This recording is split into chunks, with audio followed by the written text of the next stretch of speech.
श्री जगदीश प्रसाद गुप्ता छत्तीसगढ़ शासन में chief engineer के पद से रिटायर होने के बाद श्री द्वारिका महाराज स्मृति न्यास के तत्वाधान में श्री द्वारिकाधीश एवं बागेश्वर महादेव मंदिर का वर्ष 2005 में अपने पुत्रों इंजीनियर कुंजन गुप्ता और भुवन गुप्ता के सहयोग से अवंती विहार रायपुर छत्तीसगढ़ में निर्माण करवाया।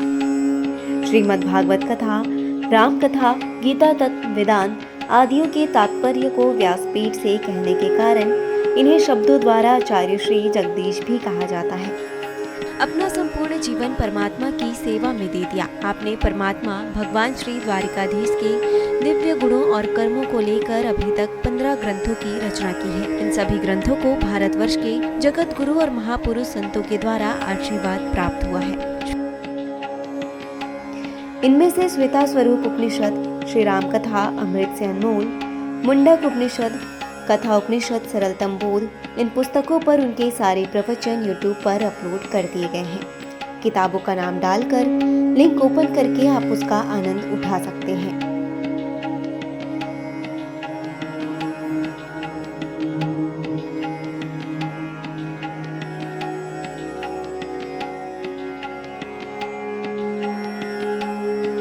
अभी श्रीमद् भागवत और वेदांत सार खंड 2 के षष्ठ विचार का सद्धर्म अथवा मनवंतर का उद्बोधन सुन रहे हैं आप। ग्रह और गजंत का पूर्वजन्म। हमने पहले आपसे बताया कि चौथे मनु महाराज तामस की मनवंतर घटना है। तामस जो प्रियव्रत के पुत्र हैं, तामस, उनके उसमें हरिमेधा नाम के ऋषि और उनकी पत्नी हिरण्यगर्भ से भगवान श्री हरिनारायण का अवतार हुआ।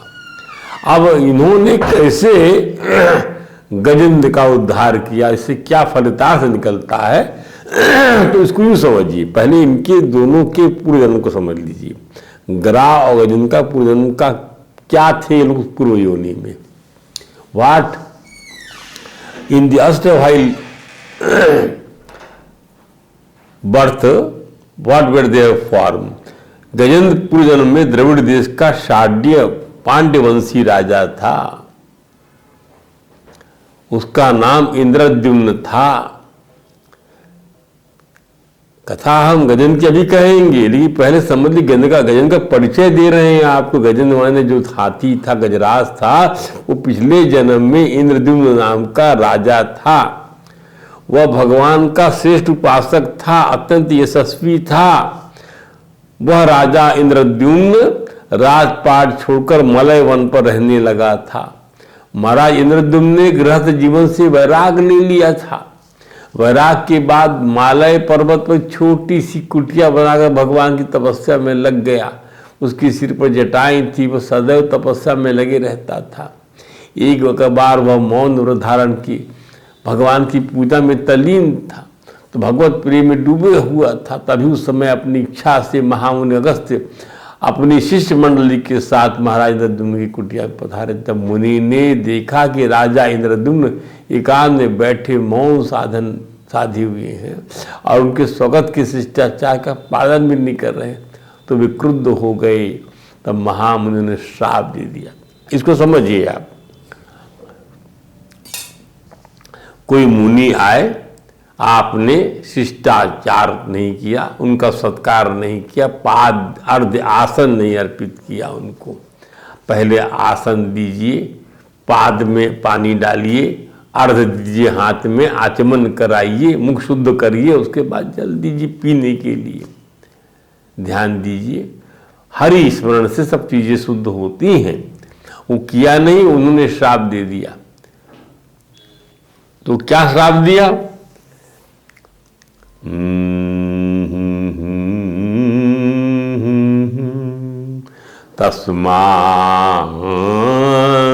तस्माइमं शापं वदार साधुयं दुरात्मा कृत बुद्धिरद्यम् विप्रामन्ता विशतां तमोअन्धं यथा गजः स्तब्धमति सएव। अरे तू ऐसा ठिठक कर बैठा रहा, खड़ा रहा, जैसे हाथी रहता कुछ समझता नहीं, ऐसा तू बन जा। तस्मई इमम साब अदामत, तुझे साफ देता हूं, तुम तनिक भी भद्र नहीं हो, नीच हो तुम। नीच तथा अशिक्षित होने के कारण तुमने ब्राह्मण का अपमान किया है, तुम्हारी बुद्धि जड़ है। अतः तुम तो तमिश्र नरक के समान तमोगुणी योनि में प्रवेश मिले तुमको, तमिश्र नरक के समान। विशताम तमो अंधम, और तुम आलसी जड़ मुख हाथी का शरीर प्राप्त करो। गज स्तब्धमती, जड़ होता है वह, गज स्तब्धमती होता है, और सैव, ऐसा ये श्राप दे दिया।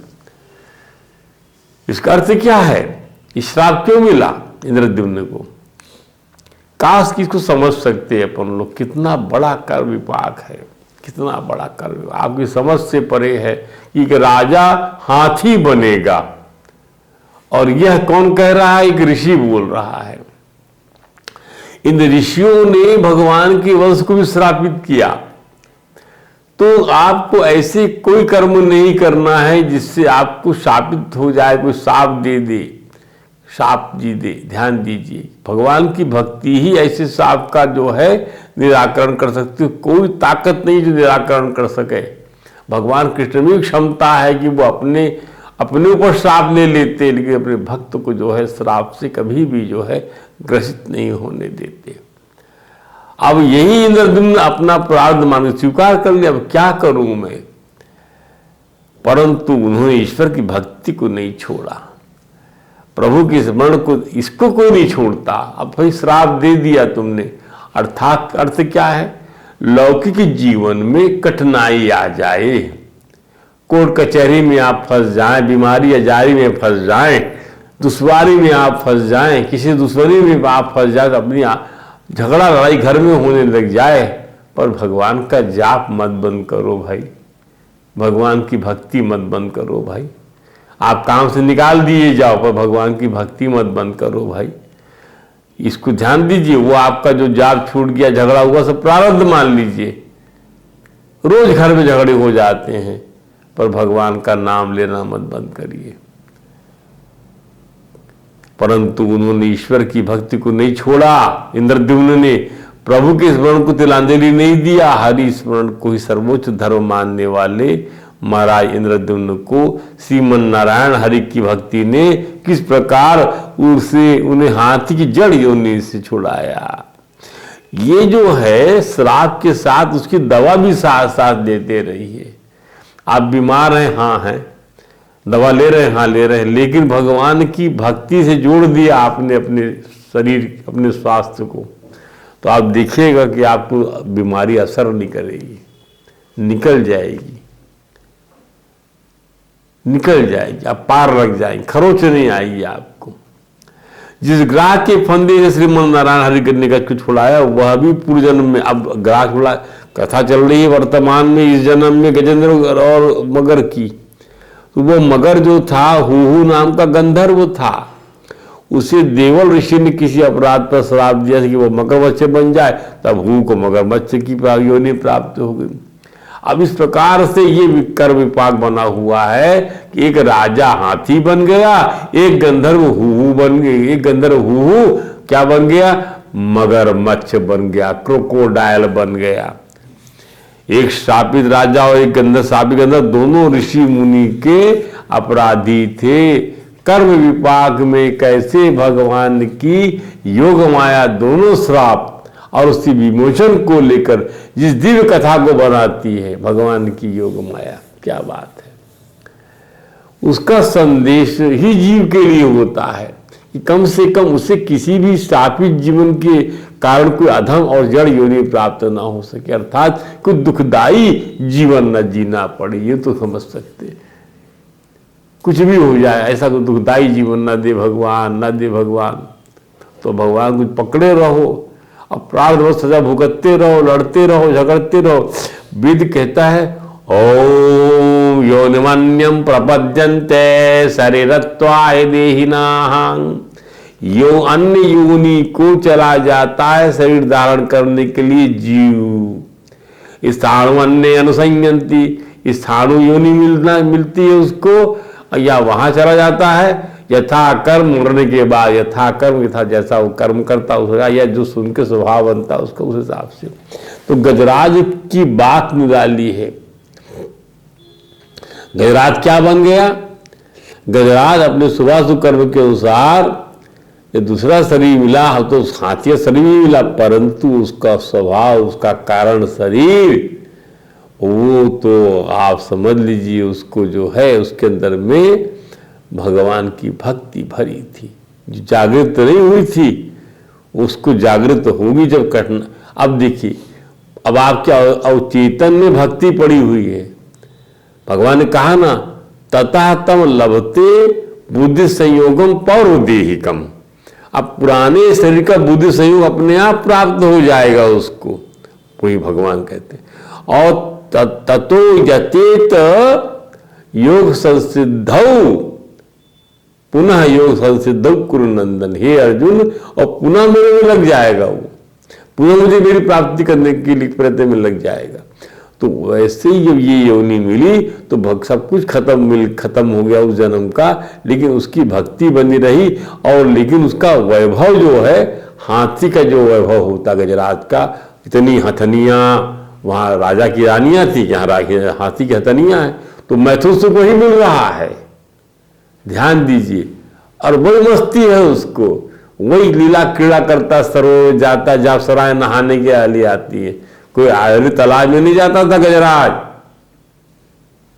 आड़री सरोवर जा गंदा, नहीं नहीं नहीं, उस पानी में। और कई बच्चे थे उसके, हाथी के, गजराज के, अपनी हथनियों के साथ चलता था झूमते हुए, पूरी फौज चलती थी मस्ती के साथ में, कदली के खंबे, झाड़ झंकार उखाड़ते हुए खाते खेलते जाते थे, सरोवर क्रीड़ा करते थे।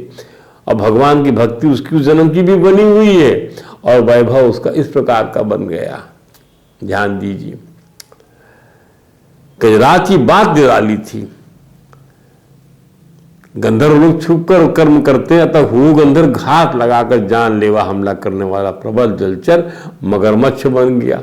ये उसका स्वभाव था। गंधर्व लोग छुप के काम कर, गंधर्व विवाह छुप के शादी कर लेना। गजराज की बात निराली, वह क्षीर सागर में स्थित विशाल त्रिकूट पर्वत में, कहाँ पर? क्षीर सागर में, जहाँ भगवान योग निद्रा में आते हैं भगवान विष्णु, उस त्रिकूट पर्वत बना था। उसके अंदर में स्थित एक द्वीप था। ये समुद्र क्षीर सागर, ये पर्वत, और उसमें द्वीप बना हुआ है। उस द्वीप में स्थित वन प्रदेश बना हुआ, पहाड़ में बना हुआ है। और त्रिकूट पर्वत की ऊंचाई 10,000 योजन अर्थात 1,28,000 किलोमीटर थी ऊंचाई उसकी। 10,000 योजन इक्वल टू 1 योजन इक्वल टू 4 कोस equal to 8 mile equal to 12.8 kilometre into 10,000 equal to 1,28,000। उसके 3 शिखर थे, 3 कूट, 1 2 3। एक शिखर चांदी का बना हुआ था, एक लोहे का और एक सोने का था। चांदी का, लोहे का और सोने का। इन शिखरों की छटाओं से समुद्र दिशाएं और आकाश जगमगाते रहते थे। आप देखिए कि समुद्र में वो बना रहता है, मास टावर बना रहता है। इस पर्वत के किनारे ही कितने शिखर ऐसे थे जो रत्नों और धातुओं की रंग बिरंगी छटा दिखाते थे, सब दिशाओं को प्रकाशित करते थे। मतलब हाथी का जन्म जो लिया तो ऐसी वैसी जगह में नहीं लिया, किसी आडरी जंगल में राजा इंद्रद्युम्न ने, त्रिकूट पर्वत पे जन्म लिया उसने। और इस पर्वत में, इस वन में विविध जाति वृक्ष, लताएं, झाड़ियों से भरा था ये विशाल वन क्षेत्र, जिसमें अनेक झरने शिखरों से गिरकर वातावरण गुंजायमान करते थे। समुद्र की लहरें पर्वत तलहटी पर अपने वेग का प्रहार करती थी, उसके पांव पखारती थीं। पर्वत हरे रंग के पन्ने से आवृष्टित था, पन्ने की शिलाएं लगी थी पर्वत पर। लगता था पर्वत हरी हरी दूब उगाई हो। त्रिकूट पर्वत की गुफाओं में सिद्ध, चारण, गंधर्व, विद्याधर, नाग और किन्नर और सराय, मनुष्य नहीं, मनुष्येतर योनि के लोग वहां पर रहते थे। और हमेशा आया जाया करते थे। उनके संगीत और नृत्य की गूंज गुफाओं से टकराती थी, जब प्रतिध्वनित होती तो उसी भी प्रतिगर्जना करते थे। अब आप कहोगी कोई तकलीफ हो रही गजराज को?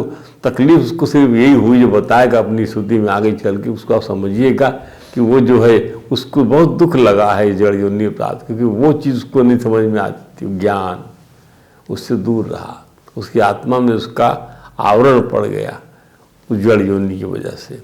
वो बताएंगे आपको। पर्वत तलहटी में तरह तरह के जंगली जानवर झुंड विहार करते रहते थे। तलहटी में ही देवताओं के उद्यान थे, जिनमें सुंदर सुंदर पक्षी मधुर कण से चहकते रहते थे। उस पर बहुत सी नदियां सरोवर भी थे।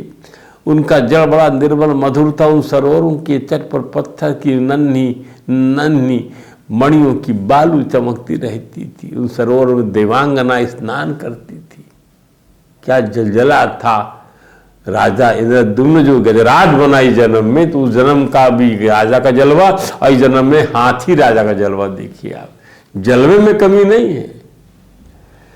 पर्वतराज त्रिकूट की तराई में भगवत बड़ी महात्मा भगवान वरुण का एक उद्यान था। आर्द्र उद्यान नहीं जैसे यहाँ होता अपना गांधी उद्यान टाइप नहीं। भगवान वरुण देवताओं का बगीचा था। उसका नाम था ऋतुमान। उसमें देवांगनाएं क्रीड़ा करने आती थी। देवांगनाएं जो हमेशा सोड़सी लगती हैं, इनके शरीर से खुशबू आती है, उनके सब ओर से ऐसे दिव्य विश्व शोभायमान थे जो फलों और फूलों से सर्वदा लदे रहते थे। इसी उद्यान में एक बड़ा भारी सरोवर था। माने भगवान वरुण के बगीचे में एक बड़ा भारी सरोवर था, जिसमें सुनहरे कमल खिला करते थे। गोल्डन लोटस खिलता था। इस सरोवर में हंस, कांडव, चक्रवाक और सारस पक्षी दल के दल भरे हुए थे। इस वैभव को देखिए आप। भगवान की भक्ति से सब चीज मिल रही है और आगे भी मिलेगी। भक्ति अमोघ होती ठाकुर जी। वह सरोवर कदम, बेद, नरकुल, कदम, लता, बेन आदि वृक्षों से घिरा था। इसके साथ ही वह सरोवर हर ऋतु में फल फूलदार और हरे भरे रहने वाले कुंद, कुर्बक, अशोक, सिरस, वन, मल्लिका, लिसोड़ा, हर श्रृंगार, सोन, जूही, नाग, पुन्नाग, जाति, मल्लिका, सतपत्र, माधवी और मोगरा जैसे सुंदर सुंदर वृक्षों से शोभायमान रहता था। राजा इंद्रद्युम्न आज भी राजा ही था, परंतु मनुष्यों का नहीं, हाथियों का राजा था। जैसे राजा अनेक रानियों के पति होते हैं, वैसे ही गजराज भी था। भोग के लिए अनेकानेक हथनियाँ प्राप्त थी। उसका कुनबा बड़ा विशाल था। गजन के अनेक बाल हाथी बच्चे थे। उसके साथ अन्य हाथियों की फौज चलती थी। जैसा कि सभी जानते हैं कि हाथी झुंड में अपने कुंड के साथ चलता है, उसी प्रकार गजन के साथ छोटे बड़े हाथियों के झुंड, मादा हथनियों का समाज, सभी को मिलाकर गजेंद्र का रुतबा जंगल के राजा सिंह से कम नहीं था। यहाँ तक कि जब वह अपनी फौज के साथ चलता था, साथ में उसकी हथनियों का बेड़ा भी होता था, तब वह कांटे वाले कीचक, बांस, बेज, बड़ी बड़ी झाड़ियों और पेड़ों को रौंदते हुए घूमने के लिए निकलता था। उसकी गंध मात्र से ही सिंह, दूसरे दल, हाथी, बाघ, गैंडे आदि हिंसक जंतु, नाग तथा काले सूर, गोरे सरव और चमड़ी गाय आदि डरकर भाग जाया करते थे। इतना ही नहीं, गजेंद्र की कृपा से भेड़िए, सुअर, भैंसे, रीछ, शल्य, लंगूर तथा कुत्ते, बंदर, हरिण और खरगोश आदि क्षुद्र जीव सभी निर्भर होकर विचरते रहते थे। क्या जलवा था गजेंद्र का। गजेंद्र का रुआब रुतबा किसी नर राजा से कम नहीं था, बस योनि का अंतर था। राजा इंद्रद्युम्न अपनी मनुष्य रूपी कर्म योनि से गिरकर पशु रूपी भोग योनि में आहार, निद्रा, भय और मैथुन का यही सुख ले रहा था जो मनुष्य योनि में उस राजा के रूप में मिला करता था। बस एक ही चीज से वंचित था, वह विज्ञान और आनंदमय कोष से। इन कोशों की विधना ने उसे इस भोग योनि में वंचित कर दिया था। गजेंद्र इस प्रकार रुआब रुतबे के साथ घूमते हुए, अपनी धम्म छोड़ते हुए, अपने परिवार, समाज और दरबारियों के साथ उस अद्भुत सरोवर में पानी पीने के लिए घुसता है। एक दिन की बात है, जिसका तट मणियों की बालू सना हुआ है। वह सरोवर अरुण और सुनहरे कमलों की केसर से महक रहा था। श्रीमद् भागवत में कहा गया है क्या,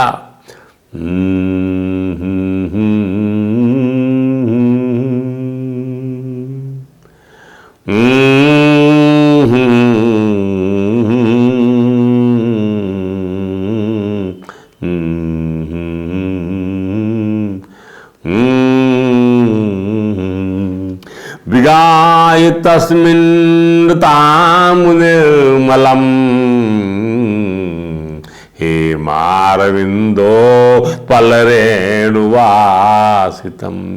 पपौ निकामनिज पुष्करो धृतम् आत्मानमद्धि स्तग पयंगत कलमाः तम तत्र कस्येन्नपा दैव चोदितो ग्राहो बलिया चरणे रुषाग्रही यदृक्षयैवं व्यसनं गतो गजो यथा बलं सो अतिबलो विचक्रमे। अब समझिए, वो जैसे उससे केसर सरोवर घुसा है, बिगा ये तस्मीन अमृताम्बु निर्मल, उस सरोवर का जल अत्यंत निर्मल अमृत समान मधुर था। हेम अरविंद उत्पल्ल वेणुवासितम, सोले कमल से की कमलों केसर से महक रहा था। गजेंद्र ने पहले तो उसे घुसकर ठंडनी सूंड से उठा के जोर जल पिया। पपौ निकामम निज पुष्करो धृतम आत्मानमधि, खूब पिया जल से और अपनी थकान उठाई। अपने क्लम माने से श्रम को, और पानी पी, खूब थकान उठाई पानी पीकर जल विश्राम। और फिर गजेंद्र अपने बच्चों को नहलाया। तब बच्चों को नहलाया, बच्चों को अपने हथनियों के साथ जल क्रीड़ा किया। भगवान की माया से मोहित हुआ गजेंद्र उन्मत्त हो रहा था। इस कहानी का आध्यात्मिक रूप हम बाद बताएंगे आपको, पहले कहानी से कुछ साथ जुड़ जाइए आप। गजेंद्र उत्पन्न हो रहा, उसे बेचारे को इस बात का पता ही नहीं था कि उसके सिर पर मौत नाच रही है।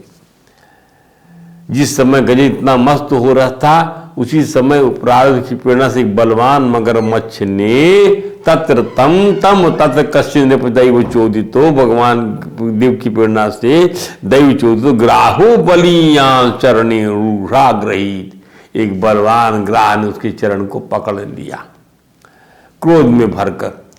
जिस प्रकार अकस्मात वृत्ति में पड़कर यदृच्छया एवं व्यसनम गतो गजो, व्यसन में पड़ गया, तकलीफ पड़ गया। यथा बलम स्वति बलो विचक्र में, अपनी शक्ति के अनुसार छुड़ाने की बड़ी चेष्टा की, पर छुड़ा न सका। तथा तुरम यूथ पति करेणो, हथनियों ने देखा, मादा हाथियों ने, अरे हमारा पति राजा गजराज फंस गया है। विकृष्यमाणम तरसा बलियसा, वह पत्नियां अत्यधिक दुखी हुई और विकलता से चिंघाने लगी। विचुक्रोशुर्दी नदियों परे गजा पाष्टिग्रहास्तारि तुम न चाशकन, घड़ियाल, दूसरे हाथियों ने घड़ियाल के भरपूर बल लगाकर किए गए आक्रमण से गजराज को पीछे से पकड़कर खींचना चाहा। समझिए, पैर ऐसे पकड़ के खींचा उसने, पीछे से खींच रहे, सब पानी में भी जा सकते हैं, खींचना चाहा, परंतु उसे बचा नहीं पाए। गजराज का सारा परिवार, सारा समाज अर्थात बाल बच्चे, पत्नियां, दरबारी, हाथी आदि सभी झुंड के झुंड हाथी घड़ियाल के बलपूर्वक किए गए इस आक्रमण से अपने राजा को हाथी छुड़ा नहीं। कौन छुड़ा पाता है मृत्यु के पास से किसी को? ग्राह साक्षात काल था, हाथी जीव था, और सारे जो रिश्तेदार संबंधी सब थे उसके साथ, कोई बचा नहीं पाता मृत्यु से। यह युद्ध 1000 वर्षों चलता रहा। कभी गजराज घड़ियाल को जल से बाहर खींच ले जाता, कभी बीमारी से अच्छे हो गए आप, कभी बच गए आप, फिर से बीमारी पकड़ लिया आपको, कभी मगरमच्छ गजराज को जल से कितना भी लड़ते रहो, खीर ले जाता, उसको देखकर देवता भी चकरा गए। ठाकुर जी की काल शक्ति सब चकरा जाते हैं। इस प्रकार ग्राह गजेंद्र को लड़ते लड़ते 1000 वर्ष बीत गया। गजेंद्र की शक्ति क्षीण हो गई। ग्राह जो है जल का प्राणी था, उसकी शक्ति का वैसा ह्रास देखो, वह पानी में शक्ति बढ़ती ही है। मौत के सामने सभी की शक्ति पस्त हो जाती है। प्रायः मौत तभी आती है जब शारीरिक बल क्षीण हो जाता है। अब सारे आंगन फेल हो जाते हैं, तब मौत आती है। इसलिए रक्तचाप, नाड़ी, हृदय का स्पंदन, इस श्वास गति का माप पहले किया जाता है। भोजन करने की क्षमता, पानी पीने की क्षमता, आदि सभी का विघटन हो जाता है। किसी की जीवन शक्ति 2 दिन की में, किसी की 2 वर्षों में, और असाधारण प्रकरणों में काल की सीमा का कोई आकलन नहीं। हाँ, मृत्यु का समय निश्चित है। गजेंद्र और घड़ियाल की हजारों वर्षों के संघर्ष में एक बात है कि और हमारा ध्यान खींचती है कि किस प्रकार के झुंड से झुंड के झुंड हाथी उसे उस बलवान गजेंद्र को मगरमच्छ के पंजे से, उसके नुकीले दांतों की जकड़ से नहीं छुड़ा पाए। जबकि गजेंद्र की धम्मस से सिंह विभाग जाया करता था। जबरदस्त संगठन था गजेंद्र का, जबकि ग्राह अकेला था। आप संगठित होकर भी एक अकेले काल को परास्त नहीं कर सकते। इसका तात्पर्य है आप सब मिल जाओ, डॉक्टरों की फौज खड़ी कर लो, रिश्तेदारों की फौज खड़ी कर लो, लेकिन काल को परास्त नहीं कर सकते। मृत्यु आपको खींच के ले जाएगी। तब काल परास्त कैसे होता है, इसकी विवेचना इस प्रसंग को समझने में मदद करेगी। इसलिए हमने गजेंद्र के पूर्वजन्म का प्रसंग पहले उद्धृत कर दिया कि वह भगवान की भक्ति करता था। हर स्मरण उसकी दिनचर्या थी। इसी के बल पर उसने अगस्त्य ऋषि के श्राप को स्वीकार किया था।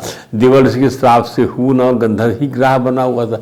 भगवान कथाओं की यही विद्यता है। इनमें दो अलग या अलग अलग प्रकार के अनेक कर्म विपाकों का एक समन्वय पाक बन जाता है, जिसे कोई भी समझने में सक्षम नहीं होता। ऐसी कथाएं बताती काल पर विजय, काल पुरुष भगवान के अलावा किसी के बस की बात नहीं है। उनके सामर्थ्य को चुनौती देने के लिए किसी के सामर्थ्य का उदाहरण आज तक किसी के पास नहीं है और कहीं भी नहीं है। तो गजेंद्र का ये जो प्रसंग है बड़ा सुंदर है, इसका आनंद लीजिए। आज कथा को यही विश्राम देते हैं। वही वृंदावन बिहारी लाल की जय। हरे राम राम राम हरे हरे, हरे कृष्ण कृष्ण कृष्ण हरे।